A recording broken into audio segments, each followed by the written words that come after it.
छत्तीसगढ़, जहाँ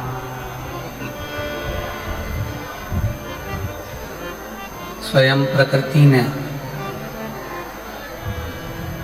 शिवलिंग के रूप में आकृति लेकर विराजमान भगवान शंकर मदेश्वर महादेव जिस जशपुर की शोभा बढ़ा रहे हैं, ऐसे मदेश्वर महादेव के पावन चरणों में बैठकर ये पवित्र पावन शिव महापुराण की कथा श्रवण करने का सौभाग्य आपको और हमको प्राप्त हुआ है। एक बार जोरदार ताली बजाकर साधुवाद देंगे सभी को।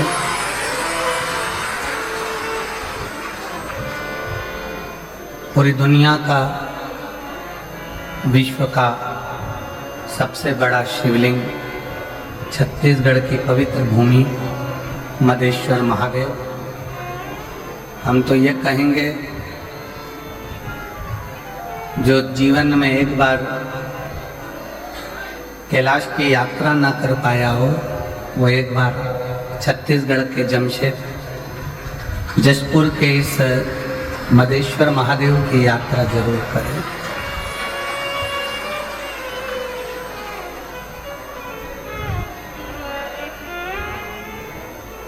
आज कथा प्रारंभ होना है और आप जो लोग रात्रि से आए हुए हैं, कल से जो बैठे हैं, मेरा देवाधिदेव महादेव, मेरे बाबा मदेश्वर नाथ आपको सुंदर प्रकृति का दर्शन करा रहे होंगे। कभी तो बहुत तेज हवा चल रही होगी, कभी पानी बरस रहा होगा, कभी गर्मी पड़ रही होगी, कभी ठंड लग रही होगी, और ऐसी ऐसी सुंदर लीलाओं का दर्शन इस वीराने जंगल में मायाली गांव में इस प्रकृति की गोद में विराजमान मेरे शंकर का पूरे विश्व में, पूरी दुनिया में सबसे बड़ा शिवलिंग इस मायाली गांव के अंतर्गत छत्तीसगढ़ की धरा पर।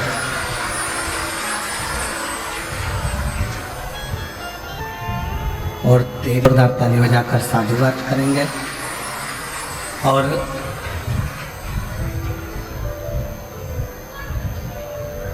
बड़े सहज सरल भाव में श्रीमती कौशल्या देवी जी सहाय, जो छत्तीसगढ़ की ऐसी कोई कथा नहीं जिस कथा में शंकर भगवान की पवित्र कथा में आपकी हाजिरी ना लगती हो। एक बार जोरदार ताली बजाकर उनके लिए साधु बहुत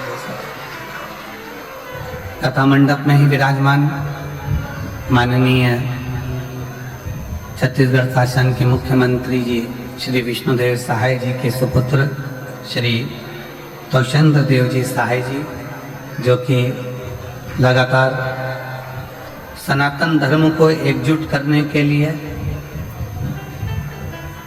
और सनातन धर्म को कैसे मजबूत किया जाए,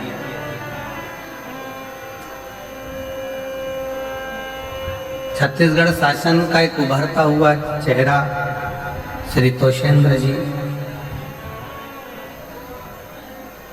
जो एक एक नवयुवक को साथ लेकर और सनातन धर्म को कैसे मजबूत किया जाए और सनातन की ध्वजा को कैसे आगे फहराया जाए, उसके लिए कदम से कदम मिलाकर चलते हैं। ऐसे श्री तोषेंद्र देव जी सहाय जी के एक बार जोरदार ताली बजाकर साधु। शिव कृपा से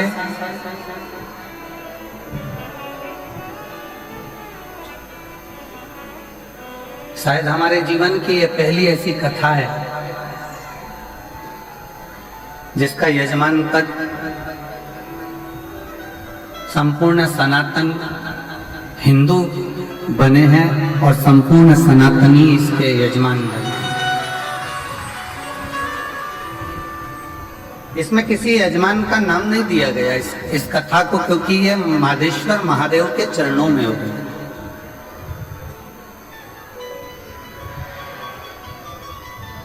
एक बार दोनों हाथ उठाकर हर हर महादेव। शायद इसलिए समिति ने निश्चित किया कि यह कथा कोई दूसरा नहीं करा रहा है, यह कथा स्वयं मादेश्वर महादेव करा रहे हैं और उनकी गोद में यह कथा हो रही है।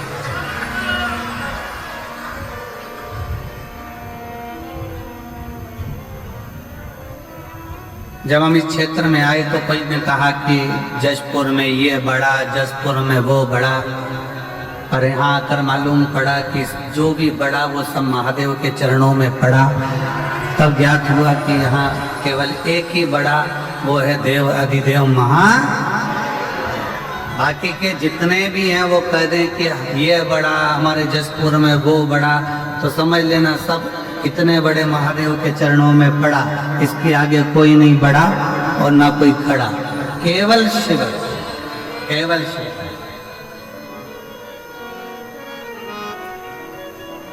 और दिल से सुनो कथा। जशपुर वालों, मेरे जशपुर की जीजियों, मेरे जशपुर के जीजाओं, ना जाने कौन सा पुण्य आप लोगों ने करा होगा कि ये कथा आज 21 तारीख को प्रारंभ हो रही है और 27 तारीख जिस दिन प्रदोष है, प्रदोष के दिन मादेश्वर नाथ के चरणों में ये कथा विराम हो रही है। शायद कथा जब ली होगी तो ये भी नहीं देखा होगा कि प्रदोष पड़ रहा है क्या, तिथि कौन सी पड़ रही है, दिन कौन सा पड़ रहा है, पर कहीं ना कहीं मेरा भोलेनाथ, मेरा विश्वनाथ, मेरा मदेश्वर नाथ, मेरा शिव, मेरा शंकर उस आनंद को आपके भीतर विराजमान कर कर इस आयोजन को सफल करा।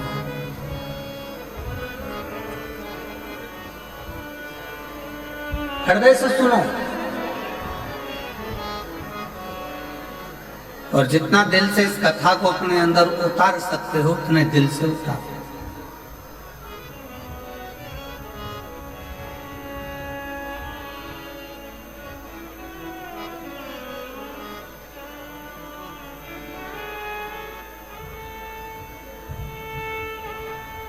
इस वीराने में इस्माइली गांव छत्तीसगढ़ की इस पवित्र धरा पर जैसे शंकर भगवान एकांत में बैठकर इस पवित्र शिव महापुराण की कथा को विराजमान होकर श्रवण कर रहे हैं, वैसे ही आप और हम इस कथा का लाभ लें।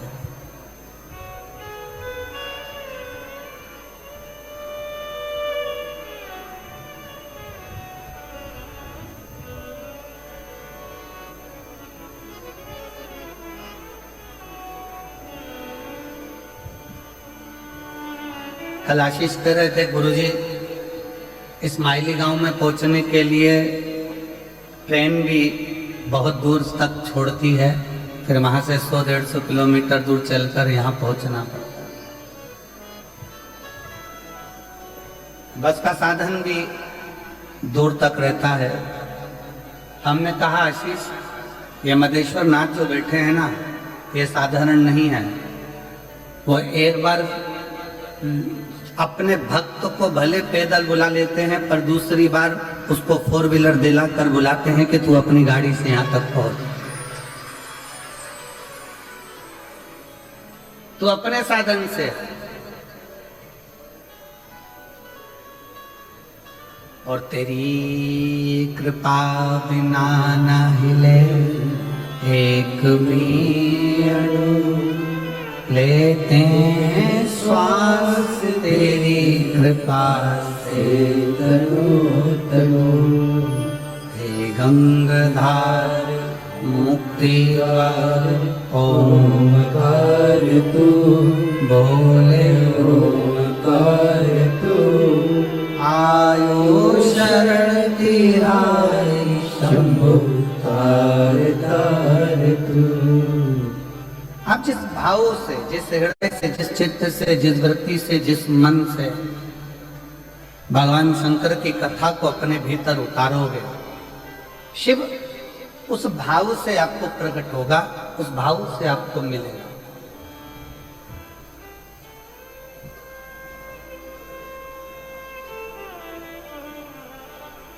कई लोगों के मन में एक शंका होती है, बड़ा बड़ा भाव उनके अंदर आ जाता है कि गुरुजी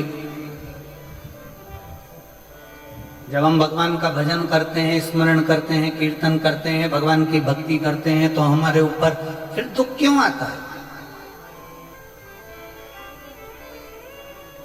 हमको तकलीफ क्यों आती है?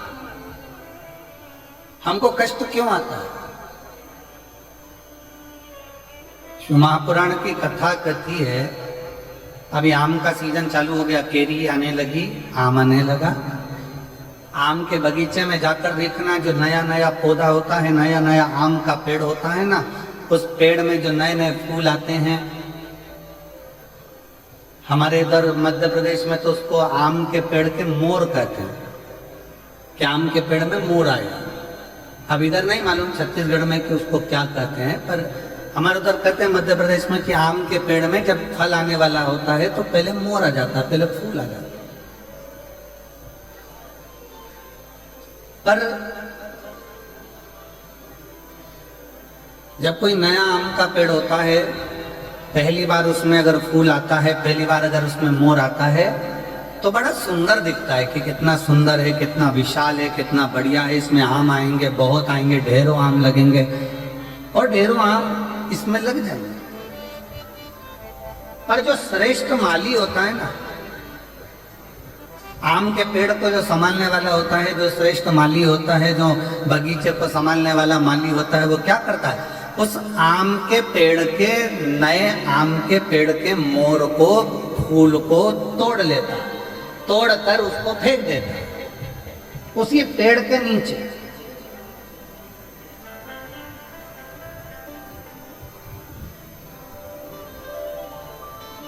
और दुनिया के लोगों को लगा कि इतना बढ़िया आम का पेड़ है, उसमें इतने सारे मोर भी लगे, इतने सारे फूल भी लगे और इतनी सारी केरियां आएंगी, इतने सारे आम लगेंगे। परंतु गजब करा माली ने, बगीचे के माली ने तो तोड़ा फूल को, मोर को और पेड़ के नीचे डाल दिया।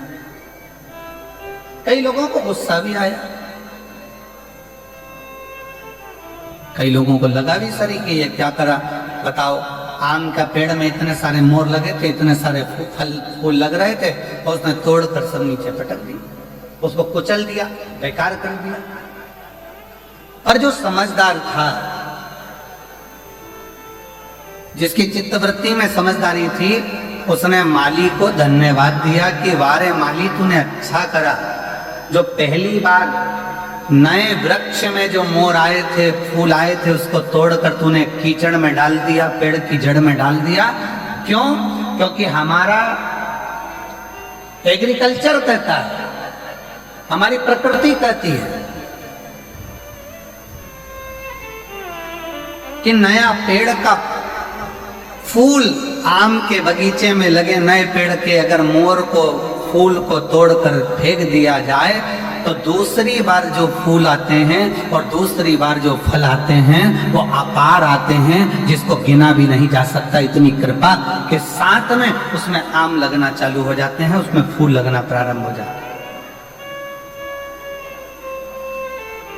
अब जो लोग कहते हैं कि बड़ा भगवान दुख देता है, बड़े तकलीफ आती है, भगवान तकलीफ दे देते हैं, भगवान कष्ट देते हैं, भगवान दुख दे देते हैं, हम इतना पूजन करते हैं तो भी भगवान हमारी नहीं सुनता, हम इतना भजन करते हैं तो भी भगवान हमारी नहीं सुनता, हम भगवान को भक्ति करते हैं तो भी भगवान हमें कष्ट देता। उसका कारण केवल इतना है, भगवान को धन्यवाद देना कि परमात्मा भी वो माली है, भगवान भी वो माली है। जैसे बगीचे का माली होता है, वैसे वो परमात्मा भी माली है। और परमात्मा यदि तुम्हें कुचल रहा है, परमात्मा थोड़ा कष्ट दे रहा है, परमात्मा थोड़ा दुख दे रहा है, परमात्मा थोड़ा सा कष्ट अगर तुमको जीवन में दे रहा है, तो समझ लेना कि जैसे मोर को तोड़ा गया, फूल को तोड़ा गया और जड़ में डाला गया, जिससे ये पेड़ और उन्नति करे, और आगे बढ़े और बहुत उन्नति कर कर बहुत फल दे, उसी तरह भगवान भी अगर हमको दबा रहा है, कुचल रहा है, थोड़ा कष्ट दे रहा है, तो समझ लेना कि परमात्मा भी हमको बहुत आगे ले जाना चाहता है।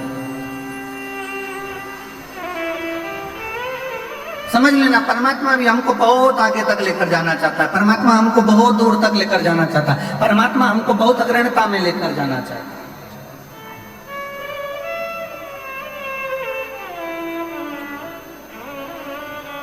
और भगवान शिव की कथा कर रही है, थोड़ा कष्ट जीवन में, थोड़ी तकलीफ जीवन में, थोड़ा दुख जीवन में, थोड़ी परेशानी जीवन में अगर परमात्मा दे तो ये मानकर चलना कि वो भोलेनाथ ने तुम्हारे लिए कुछ अच्छा सोच कर रखा हो, कुछ अच्छा विचार कर रखा हो, कुछ अच्छा सोच लिया होगा, कुछ अच्छा विचार कर लिया होगा, कुछ अच्छा अपने मन में धारण कर रखा होगा जो आज प्राप्त हुआ है। और बहुत बहुत मैं जशपुर के सभी श्रोता भाई बहनों को, इस जशपुर जिले के सभी श्रोताओं को बहुत बहुत साधुवाद देता हूं कि तुम्हारे पुण्य बड़े प्रबल हुए होंगे जो यीशु महापुराण की कथा मधेश्वर नाथ के चरणों में जो हो रहे हैं। बहुत बहुत बोल बम का नारा है, आवाज नहीं आई, जरा दमदारी से बोल बम का नारा है, सारी समस्या का हल भगवान शिव ने जो आपको और हमको यहाँ बुलाकर कथा कर तत्व ग्रहण करा।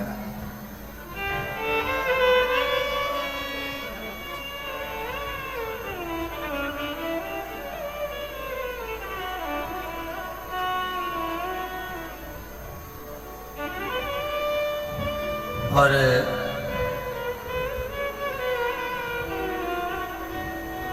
मैं इस समिति को साधुवाद दूं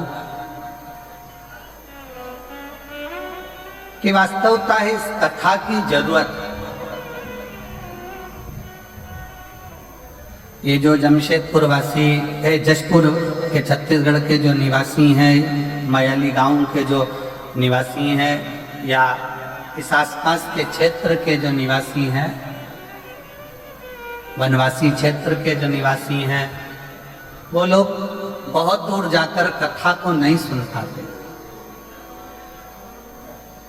बहुत दूर जाकर इस कथा का लाभ नहीं ले पाते। होता है किसी किसी के जीवन में बहुत सारे कष्ट भी होते हैं, परेशानियां होती हैं, धन की व्यवस्था नहीं हो पाती, कोई समस्याएं खड़ी रहती हैं, नहीं पहुंच पाती। पर कम से कम इस कथा के माध्यम से इस मयाली गांव में, जशपुर में, इस कथा के माध्यम से वो श्रोता जो कभी किसी पंडाल में बैठकर कथा नहीं सुन पाए, कम से कम इस पंडाल में बैठकर कथा सुनकर अपने जीवन का आनंद तो पा लेंगे।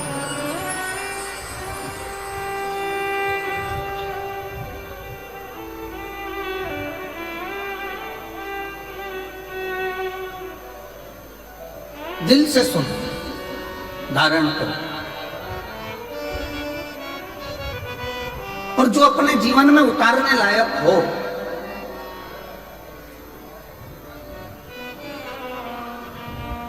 अपने जीवन में जो अच्छा लगे कि इस महापुराण के माध्यम से ये हमारे जीवन के लिए श्रेष्ठ है, वो ले लो, वो ग्रहण करो, वो धारण करो।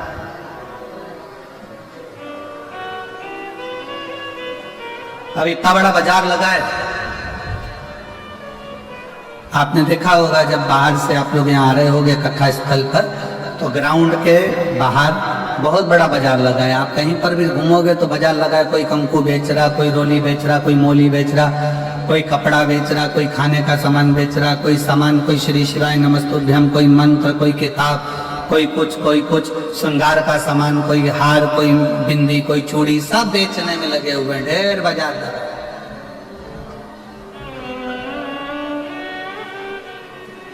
पर एक बात बताओ, जशपुर वालों जरा सावधानी से बताना, बाजार तो बहुत बड़ा लगा है, क्या पूरा सामान तुम खरीद लोगे?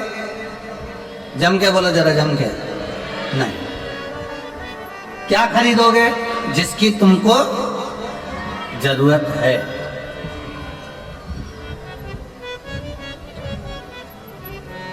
जो जरूरत का सामान है वो आप खरीदो। अब बाजार में घूम रहे हो, ढेरों सारी सामग्री मिल रही है, बहुत सारा सामान मिल रहा है, पर आपने कुछ खरीदा नहीं है। जो आपको जरूरत लगी, जो आपको लगा कि मेरे काम का है, आपने वो खरीदा, वो लिया, बाकी का आप सब छोड़ दिए। और अगर मन करा आपका कि नहीं मैं तो पूरा सामान खरीदूं, तो खरीद कर ले भी गए तो मालूम पड़ा कि वो सारा की सारा कबाड़ा हो गया, वो तो भंगार में चले गया, कबाड़े में चले गया, बेकार हो गया। जो काम का था वो तुमने ग्रहण करा। पूरे 3 घंटे की कथा में 1 बजे से 4 बजे तक जो ये जशपुर में मायाली गांव में जो मधेश्वर नाथ के चरणों में जो कथा हो रही है, इस 3 घंटे की कथा में जो आपको अच्छा लगे, पूरा बाजार भले ना भाई, पर जो आपके जीवन को अच्छा लगे कि ये मेरे जीवन को अच्छा है और ये मुझे उतारना चाहिए, मेरे जीवन को ये अच्छा कर सकता है, मेरे जीवन को ये श्रेष्ठ बना सकता है, उसको उतारने का प्रयास करो।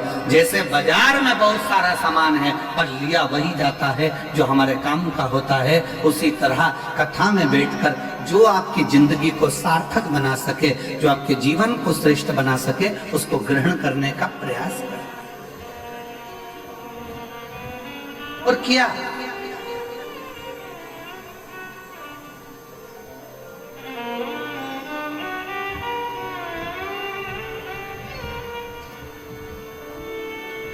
देवराज नाम का ब्राह्मण शिव महापुराण की शुरुआत एक देवराज नाम के ब्राह्मण से होती है, और वो देवराज नाम का ब्राह्मण ब्राह्मण कुल में जन्म तो ले लेता है पर ब्राह्मण जैसा कर्म नहीं कर पाता।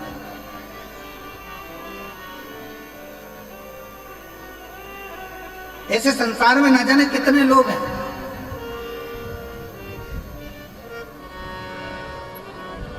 जो जन्म तो ले लिए पर उस जन्म से दूर हो गए। और याद रखना, भारत की भूमि पर जन्म मिले और भारत की भूमि पर जन्म मिलने के बाद में सनातन धर्म हमारा हो, हिंदू धर्म हमारा हो, तो भगवान को धन्यवाद देना कि तूने मुझे भारत की भूमि पर जन्म दिया और साथ में सनातन धर्म दिया, हिंदू धर्म दिया।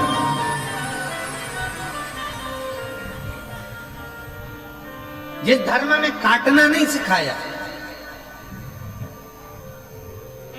जिस धर्म ने बांटना नहीं सिखाया, जिस धर्म ने एकजुटता दिखाई है कि आप एक साथ बैठकर भगवान का भजन करो, एक साथ बैठकर भोजन करो, एक साथ बैठकर स्मरण करो, एक साथ बैठकर मंत्र जाप करो, एक साथ बैठकर नाम जाप करो, एक साथ बैठकर स्मरण करो।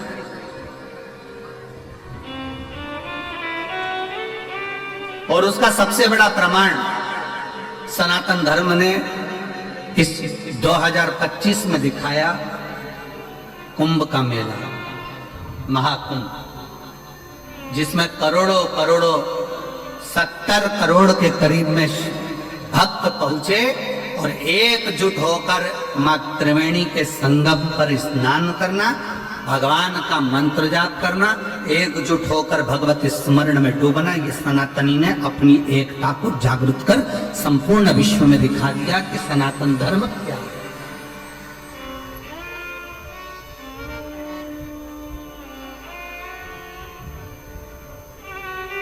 घर जाकर अपनी अपनी नजर उतरवाना कि हमें सनातन धर्म में भगवान ने जन्म दिया, सनातन धर्म में हम पैदा हुए, सनातन धर्म में पैदा होने के बाद भारत की भूमि पर हमारा जन्म हुआ। भारत की भूमि पर जन्म लेना, सनातन धर्म में जन्म लेना, हिंदू धर्म में जन्म लेना और साथ में भगवान की अविरल भक्ति को धारण करना, भगवान के भजन को धारण करना।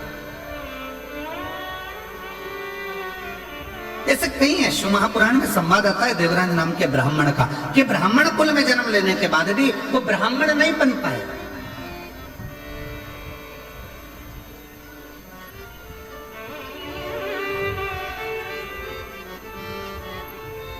देवराज नाम का ब्राह्मण कुल में जन्म लेने के बाद भी ब्राह्मण कर्म नहीं कर पाए। और ऐसे कई पड़े हैं।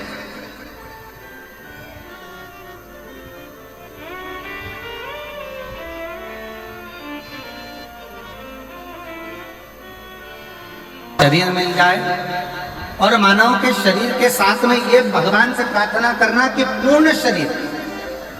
कई संसार में ऐसे भी जन्म हैं, किसी को भगवान ने एक नेत्र नहीं दिए, किसी को आंखों की रोशनी नहीं दी, कोई ऐसा जन्मा जिसको श्रवण शक्ति नहीं दी, कोई ऐसा जन्मा कि जिसको भगवान ने वाणी नहीं दी, कोई ऐसा जन्मा जिसको भगवान ने चरण नहीं दिया, कोई ऐसा जन्मा जिसको भगवान ने हाथ नहीं दिया, कोई ऐसा जन्मा जिसको भगवान ने बुद्धि नहीं दी, कोई ऐसा जन्मा जिसको भगवान ने विवेक नहीं दिया। पर भगवान ने अगर तुम्हारा शरीर पूरा दिया है, पांव दिए, हाथ दिए, नेत्र दिए, श्रवण दिया, वाणी दी, सोचने समझने की बुद्धि दी, तो भगवान को धन्यवाद देना कि तेरी कृपा बड़ी हम पर है जो तूने हमें पूर्ण शरीर दिया।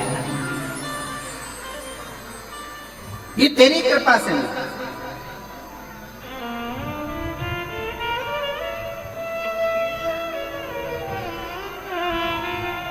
भगवान को साधुवाद दो कि तूने बड़ी कृपा करी जो हमको ये जन्म दिया। और आज मैं इस व्यासपीठ से आज हम कहेंगे एक बात को कि मयाली गांव वालों को ये बोलना चाहिए, भगवान को तुमने बड़ी कृपा करी जो मयाली गांव में जन्म दिया, जो महामधेश्वर नाथ विराजमान है। छत्तीसगढ़ की पवित्र भूमि दी, ये धान का कटोरा, ये छत्तीसगढ़ की पवित्र धरा, और उसमें भी मयाली गांव जहां पर मधेश्वर नाथ विराजमान है।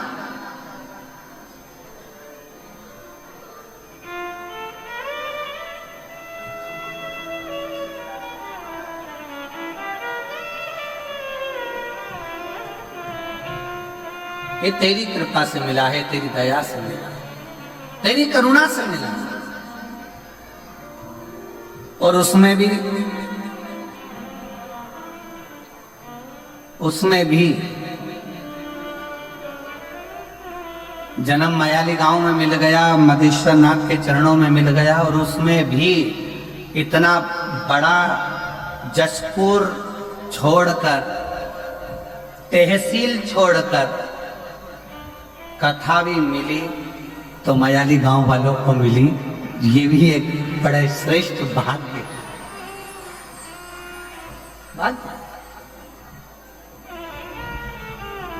हर हर, दोनों हाथ उठाकर जरा हर हर।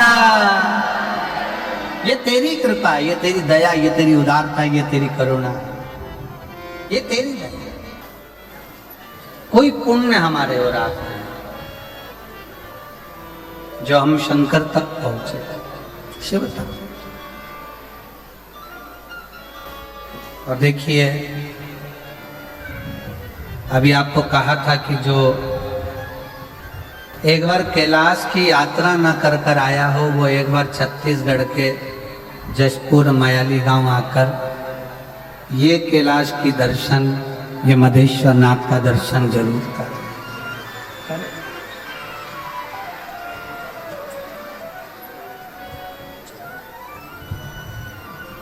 पूरे 7 दिन में, आज तो कथा का पहला दिन है, और जो ये लीला का दर्शन आप कर रहे हो, ऐसा दर्शन तो आपने भरी बारिश में ना किया होगा। जो भगवान शिव की इस अनुपम लीला का दर्शन,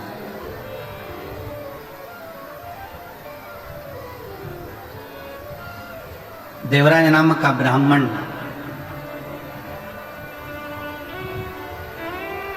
कुल में जन्म तो ले लिया, पर ब्राह्मण कर्म से वंचित रहे। भगवान से प्रार्थना करना कि अगर हमें जन्म दिया है सनातन धर्म में, हिंदू धर्म में, तो हम वो सनातन धर्म, हिंदू धर्म में प्रयास करें कि अपने जीवन को हम सार्थक बनाएं, भटके ना, गलत मार्ग पर ना जाए, गलत विचारों में ना जाए, गलत दृष्टि में ना जाए, गलत भावों में ना जाए।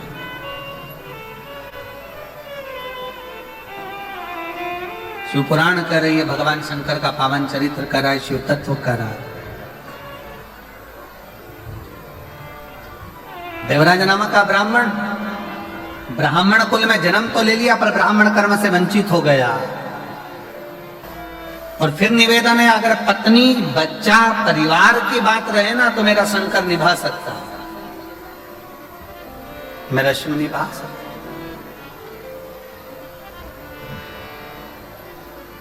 भगवान साथ कब छोड़ता है?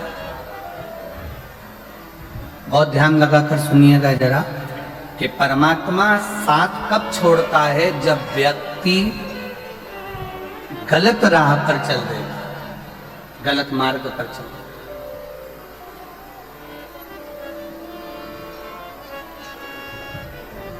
जब वो गलत मार्ग की ओर बढ़ता है, परमात्मा साथ छोड़ता है।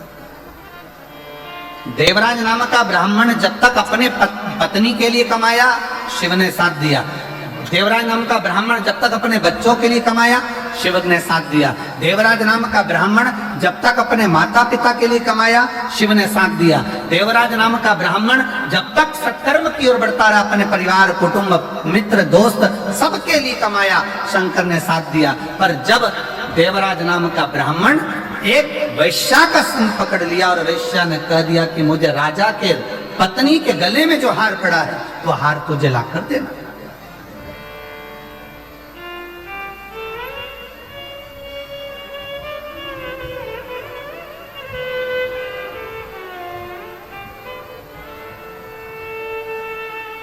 एक गलत स्त्री का संग। और हमने पहले भी कथा में कहा है, ध्यान लगाकर सुनिएंगे तो स्मरण में रहेगा। पराया धन और पराई स्त्री, पराया धन और पराई स्त्री एक दिन व्यक्ति को बर्बाद कर देती।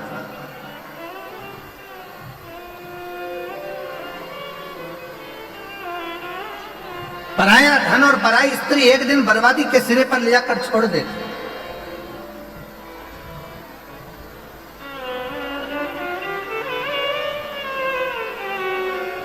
थोड़ा स्मरण में रखे, आपको स्मरण में रहिए। करोड़ों का किसी का धन पड़ा हो ना, किसी का वैभव पड़ा हो, करोड़ों की दौलत पड़ी हो ना, वो किसी काम की नहीं। अगर आपकी है तो आप स्वीकार करिए।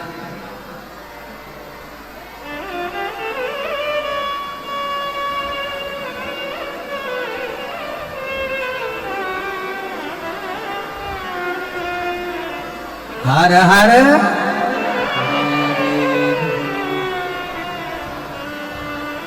पराया धन और पराई स्त्री अगर स्पर्श मात्र भी हो जाए तो व्यक्ति को बर्बाद करा।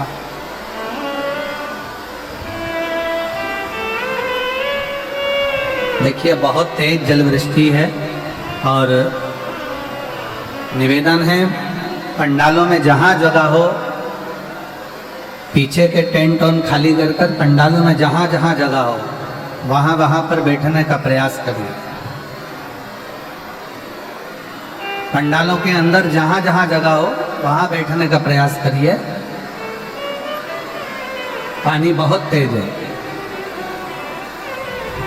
और शंभु कह रही है, भगवान शंकर का चरित्र कह रहा है, शिव महापुराण कथा वर्णन कर रही है। पर धन और पर नारी,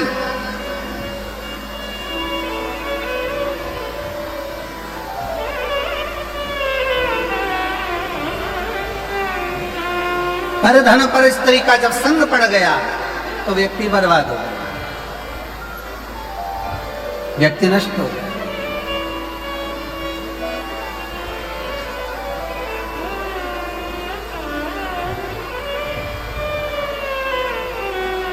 और देवराज के साथ में यही हुआ।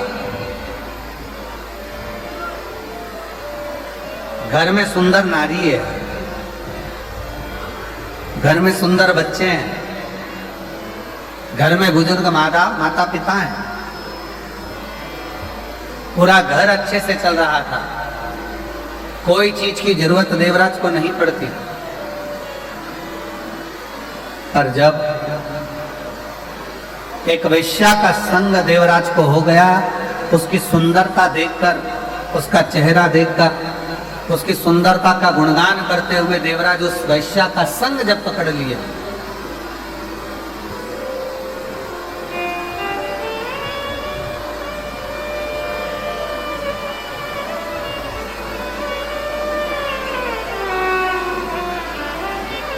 फिर निवेदन है, जो लोग छोटे पंडालों में हैं उनसे निवेदन है बड़े पंडालों में आ जाए। पानी बहुत तेज है और जहाँ जहाँ जगह मिलती जाए वहाँ आप लोग आनंद से विराजमान हो, बैठें, क्योंकि जलवृष्टि बहुत तेज है, उसका स्मरण आप लोग रखें।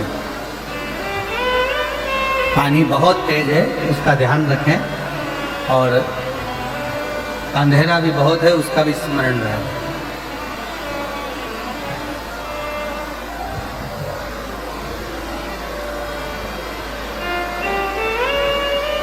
घर में सुंदर नारी है, घर में सुंदर स्त्री है, घर में सुंदर बच्चे हैं, विद्वान बच्चे हैं, घर में बुजुर्ग माता पिता है, पर देवराज नामक का ब्राह्मण एक गलत स्त्री के चक्कर में, गलत नारी के चक्कर में पड़ गया।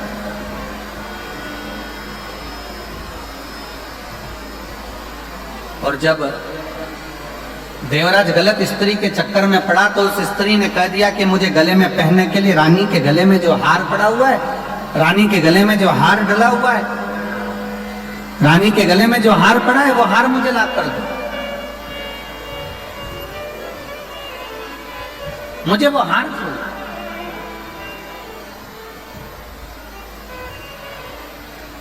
सुना देवराज,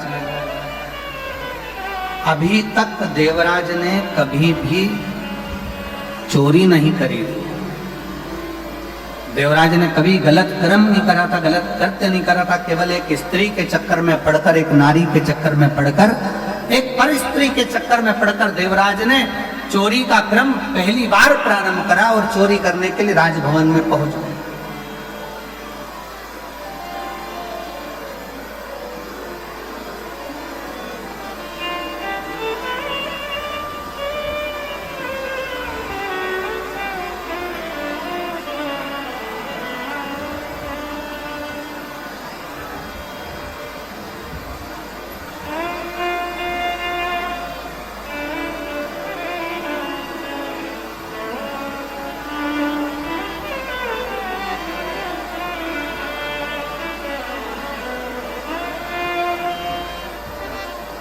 कल हम जब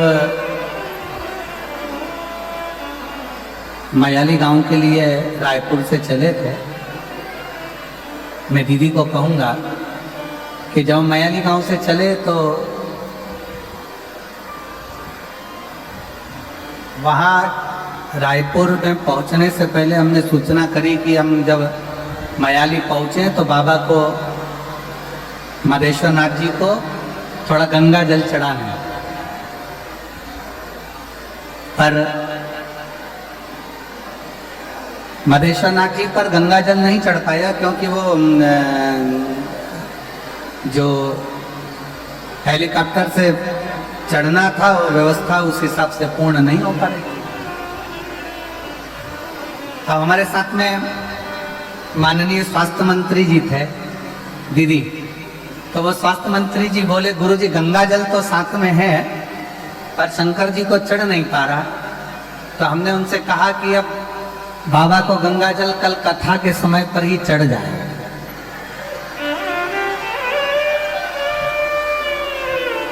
और आज जो ये नजारा मदेश्वर नाथ जी का जो दर्शन करने को मिल रहा है, बाबा अपना स्नान खुद गंगा जल से कर रहे हैं, इससे बढ़कर मदेश्वर नाथ का और क्या आनंद हो। यही शिव। दोनों हाथ उठाकर एक बार प्रेम से हर हर महादेव। और वो गंगा जल का जो घड़ा है दीदी, वो घड़ा आज भी हम जान ठहरे हुए नांदेकर जी के यहाँ, ऐसा कुछ नाम है उनका, उनके ठहरे तो वहां गंगा जल का घड़ा आज भी रखा हुआ है। अभी आगे शिव शिव है।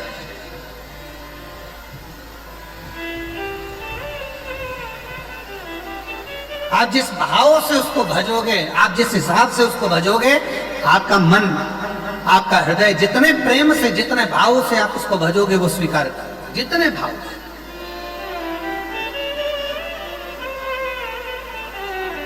एक स्त्री का संग क्या पकड़ा उस देवराज नामक के ब्राह्मण ने, गलत संगत में पड़ गया, चोरी करने में लग गया, गलत विचारों में आ गया, गलत दृष्टि में आ गया, गलत कार्य में जाने लगा। और हुआ क्या,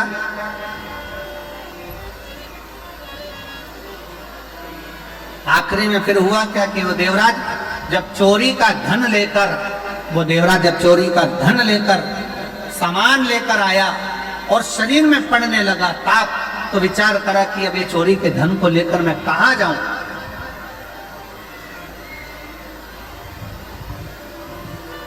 किस जगह पर जाना था, वेश्या के घर, चोरी का धन लेकर पहुंच गया भगवान शंकर के शिवालय में, शंकर के मंदिर।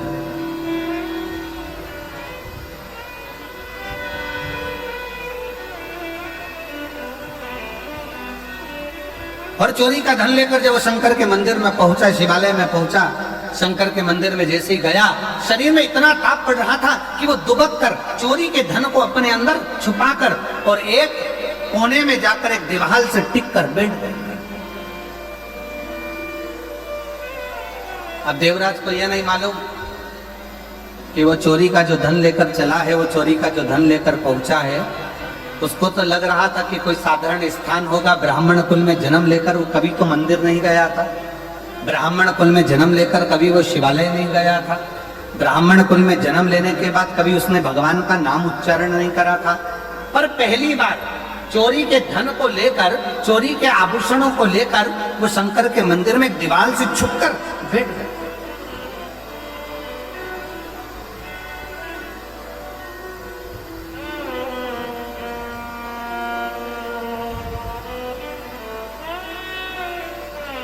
और वहीं शिव मंदिर में भगवान शंकर के उस पवित्र धरा पर, उस शिवालय में कोई एक ब्राह्मण, कोई एक संत, कोई एक साधु, कोई एक सन्यासी, कोई तपस्वी, कोई साधक, कोई उपासक शिव महापुराण की कथा का वाचन कर रहा था। और बीच बीच में दोनों हाथ उठाकर कह रहा था हर हर महादेव। और जैसे ही वो हर हर महादेव कहता, देवराज को बड़ा चिढ़ छूटता, बड़ा गुस्सा आता कि मेरे शरीर में ताप पड़ रहा है, मुझे बुखार आ रहा है, मेरा शरीर गर्म हो रहा है, मुझे ठंड लग रही है, और ये बार बार चिल्ला रहा है हर हर महादेव।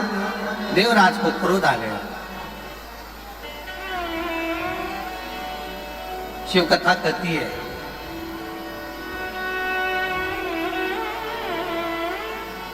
कहीं अगर मिल जाए शरणागति भगवान शंकर की तो उसको स्वीकार।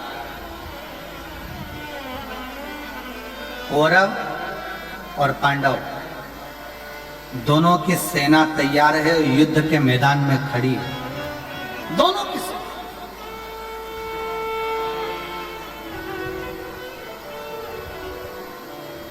कौरवों की सेना भी खड़ी और पांडवों की सेना भी खड़ी, दोनों मैदान में।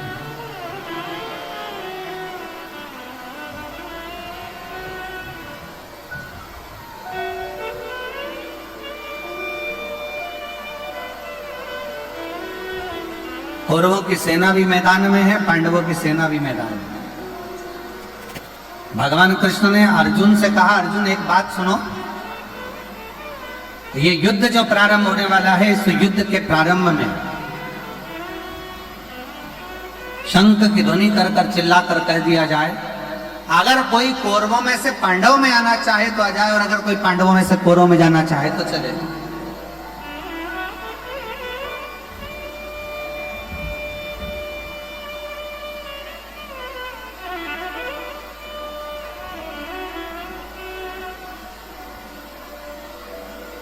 मान लो यदि कोई कौरवों में से पांडवों में आना चाहे तो वो आ सकता है,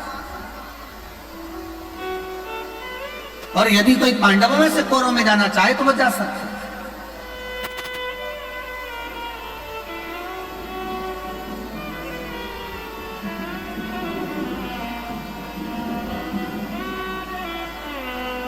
अर्जुन ने शंख का नाद करा, शंख की ध्वनि करी, और शंख का नाद कर कर अर्जुन ने चिल्ला कर कह दिया, यदि कोई कौरवों में से पांडवों में आना चाहे तो वो आए, और यदि कोई पांडवों में से कौरवों में जाना चाहे तो वो जाए। पर पांडवों में से एक भी कौरव में नहीं गए। पर हमारा शास्त्र कहता है, महाभारत का चरित्र कहता है, महाभारत के पवित्र चरित्र में वर्णन आता है, केवल एक था कौरव का चौथे नंबर का भाई,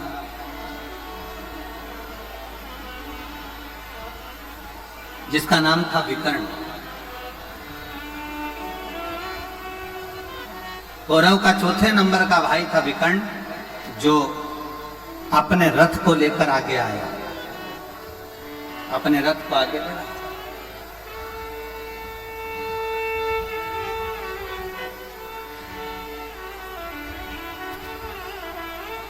और विकर्ण ने जैसे ही रथ आगे लिया, कौरव ने आवाज लगाकर कहा, कौरव चिल्लाकर कहे, दुर्योधन ने कहा कि विकर्ण तू मेरा भाई है, चौथे नंबर का मेरा भाई है, मेरा सगा भाई है, और तू पांडवों के साथ में जा रहा है।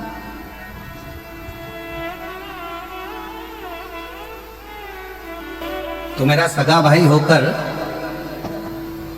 पांडवों की सेना में जा रहा है। विकर्ण मुस्कुराया, थोड़ा रथ और आगे बढ़ाया। फिर दुर्योधन ने कहा, दुशासन ने आवाज लगाकर कहा, विकर्ण तू हमारा भाई होकर, सगा भाई होकर, और तू पांडवों की सेना में जा रहा है।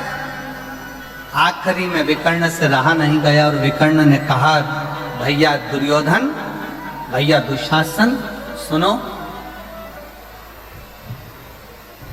मैं पांडवों की सेना में नहीं जा रहा हूं,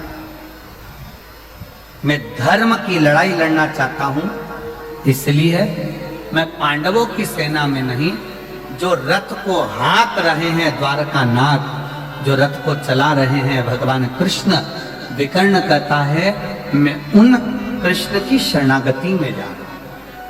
आप ये ना सोचे कि मैं पांडव के पास जा रहा हूं, मैं तो कृष्ण की शरणागति में पहुंच रहा हूं।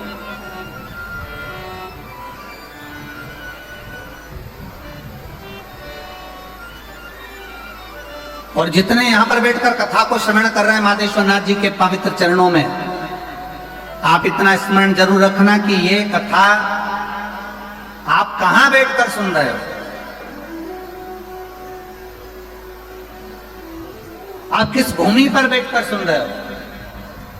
माधेश्वर बाबा के चरणों में बैठकर इस प्राकृतिक शिवलिंग के एक आनंदमय स्वरूप में, जिसको कोई बनाया नहीं है, मंदिरों में जो शिवलिंग होता है उसका निर्माण कोई ना कोई करता है, पर आज आप लोगों को प्रसन्नता होना चाहिए कि जिस शिवलिंग के चरणों में बैठकर आप कथा सुन रहे हो, इसको किसी ने गढ़ा नहीं है, इसको किसी ने बनाया नहीं है, ये स्वयं प्रकृति का दिया हुआ वो भगवान शंकर का आनंदमय स्वरूप है, जिसके चरणों में बैठकर आप और हम इस कथा का लाभ ले रहे हैं। और देखो, मानो तो गंगा माँ हूं और ना मानो तो बहता, जम के बोलो जरा, ना मानो तो बहता, अब मान लो तो मैं गंगा हूं, और ना मानो तो पानी तो बह रहा है, तुम्हारी मर्जी पड़े तो डुबकी लगाओ, तुम्हारी मर्जी पड़े तो नहाओ, तुम्हारी मर्जी पड़े तो ले जाओ, तुम्हारी मर्जी पड़े तो जाओ।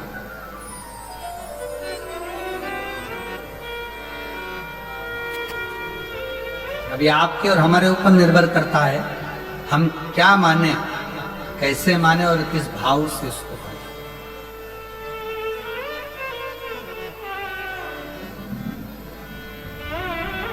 देवराज,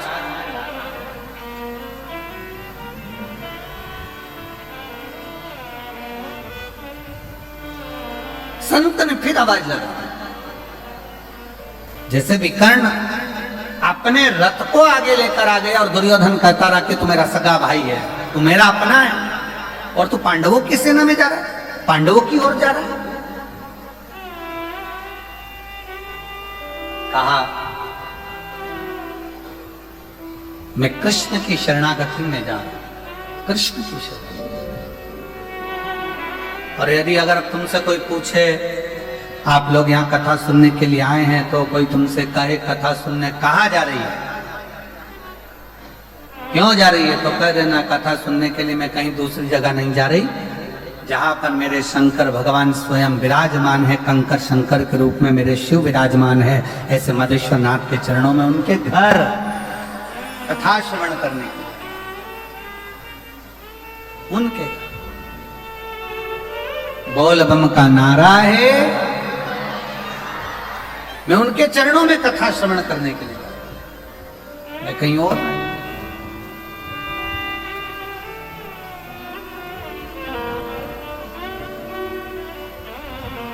और तेरा बाबा के चरणों में बैठकर एक बार दिल से बाबा से प्रार्थना करते हैं तो बाबा स्वीकार करता है।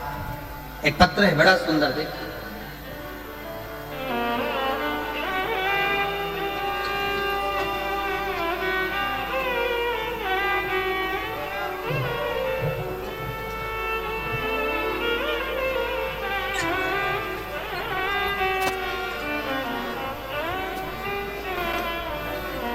शोभा गुप्ता निवासी बंदचुआ, जिला जशपुर, छत्तीसगढ़ के निवासी हैं। कहीं बैठी हो तो हाथ हिला सकते हैं, आप कहीं हैं, आ जाओ एक बेलपत्र ले जाना, आ जाओ।